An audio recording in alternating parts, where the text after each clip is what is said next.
Hello, नमस्कार दोस्तों। Share खबरी चैनल में आपका दिल से बहुत बहुत स्वागत करता हूं। दोस्तों, इस वीडियो में हम बात करेंगे आईआरएफसी शेयर के बारे में। ऊपर आईआरएफसी के अंदर लगभग 3.30% का करेक्शन आया है। 140 पर सपोर्ट ले चुका है। अब 140 का शेयर कहां तक गिरेगा, या 140 का शेयर 120 आने वाला है, या 90 आने वाला है, या यहाँ से 200 जाने वाला है, तो जानेंगे इस वीडियो में दोस्तों। सबसे पहली चीज़, करेक्शन की जो वजह है वह क्या क्या हो सकती है। आज वैसे शेयर ओपन हुआ 138 के पास, 138 और 142 का हाई बनाया, 125 का सपोर्ट लिया। लेकिन दोस्तों, इम्पोर्टेंट चीज़ क्या है कि जो आईआरएफसी का शेयर है उसके अंदर जो करेक्शन है वह कोई इंटरनल इशू की वजह से नहीं है। देखिए, करेक्शन दो प्रकार के होते हैं। एक करेक्शन होता है आपका सिंपल सा कि कंपनी के अंदर कोई इशू है, मैनेजमेंट के अंदर लड़ाई हो गई है, मैनेजमेंट ने कोई गलत डिसीजन ले लिया, मैनेजमेंट ने कंपनी के शेयर को प्लेज कर दिया। तो एक होता है इंटरनल इशू जो कंपनी की मैनेजमेंट की तरफ से होता है, और उसके अंदर शेयर के अंदर आपको हैवी करेक्शन देखने को मिलता है। एक होता है एक्सटर्नल इशू। अब वो डिपेंड करता है कि निफ्टी कैसे परफॉर्म कर रहा है दोस्तों, बैंक निफ्टी कैसे परफॉर्म कर रहा है, ग्लोबल क्यूज़ कैसे हैं, उसके साथ कोई ऐसा बयान कंपनी को लेकर जिसकी वजह से करेक्शन हो जाता है।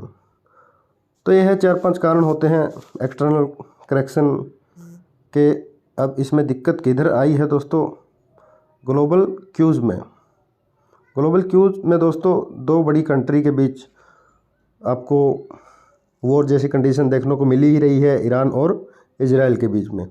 इस वजह से आप देख सकते हैं मार्केट 1% नीचे 241 पॉइंट का करेक्शन हुआ है। 22,277.85 पर निफ्टी आके क्लोजिंग दी है।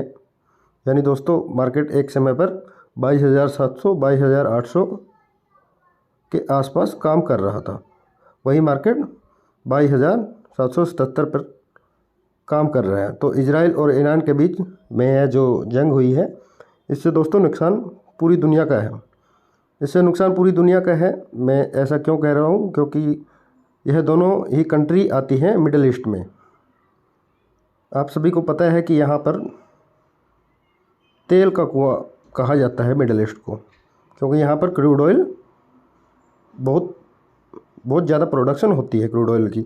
अब दोस्तों, क्रूड ऑयल की पूरी दुनिया की इकोनॉमी को चलाता है,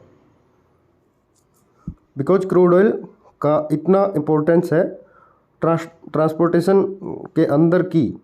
अगर आपका कोई प्रोडक्ट वाला बिजनेस है तो 90% लोगों का है, तो उसमें क्या होता है, ट्रांसपोर्टेशन। अगर आपको प्लेन से किसी प्रोडक्ट को यूएई से इंडिया भेजना है तो आपको क्रूड ऑयल की ज़रूरत पड़ेगी। अगर आपको बाय रोड भेजना है तो क्रूड ऑयल लगेगा। अगर आपको यहाँ पर वाटर के थ्रू भेजना है तो क्रूड ऑयल लगेगा दोस्तों। तो ट्रांसपोर्टेशन का पूरा जिम्मा क्रूड ऑयल उठाता है। इस वजह से दोस्तों इसके प्राइस जब बढ़ेंगे तो क्या होगा, जो इंडिया का सीपीआई इंडेक्स है, सीपीआई इंडेक्स मतलब वह यहाँ पर आपको बढ़ता हुआ दिखाई देगा। या कंज्यूमर प्राइस इंडेक्स दोस्तों, इसको बोलते हैं सीपीआई। अब इसके अंदर दोस्तों एक्चुअली में है ईरान और इजराइल की वॉर से पहले करेक्शन था 4.85 का, लेकिन अभी दोस्तों यह 5% से ग्रो कर रहा है, 5% से ऊपर आ चुका है। इन्फ्लेशन, इसका मतलब है दोस्तों यहाँ पर डायरेक्टली फूड इन्फ्लेशन बढ़ने वाला है भारत के अंदर। यानी जो आप खाओगे पियोगे, मान लेते हैं 10 रुपये की चीज़ आपको 12 रुपये की मिलेगी, 12 रुपये की चीज़ आपको 15 रुपये की मिलेगी। वही आपको 120 रुपये की चीज़ 150 180 रुपये की मिलेगी दोस्तों। और ऑयल के प्राइजेस भी बढ़ेंगे, पेट्रोल के प्राइजेस बढ़ेंगे, तो ओवरऑल इन्फ्लेशन दोस्तों आपको इंक्रीज होता हुआ देखने को मिलेगा। और अगर इन्फ्लेशन इंक्रीज होगा तो रेपो रेट वह यहाँ पर आरबीआई ने अनचेंज रखा था 6.5 पे 6.5 यानी 6.4 पर। लेकिन दोस्तों इन्फ्लेशन अगर बढ़ेगा तो रेपो रेट आपको इंक्रीज होता हुआ देखने को मिलेगा। और अगर रेपो रेट इंक्रीज होगा तो बैंक का जो इंटरेस्ट है वह भी बढ़ेगा, और इंटरेस्ट अगर बढ़ेगा तो बैंक्स का जो आप कह सकते हैं मार्जिन होता है, प्रॉफिट मार्जिन होता है, वो डिक्लाइन होगा। क्योंकि एक समय पे आरबीआई से ये लोग पैसा उठा रहे थे 6.5 पे, अब 7.5 या 7.5 पर उठाना पड़ेगा दोस्तों बैंक्स को। तो जो मार्जिन होता है वह आधे % से भी नीचे आएगा दोस्तों, जिस वजह से इनके नंबर्स जो हैं वो आपको उतने बेटर देखने को नहीं मिलेंगे। और आईआरएफसी भी आपको अगर देखोगे तो यह भी एक फाइनेंशियल मार्केट से पैसा बोरो करता है, फिर यहाँ पर रेलवे की कंपनीज तक पहुँचाता है और रेट ऑफ इंटरेस्ट कमाता है दोस्तों।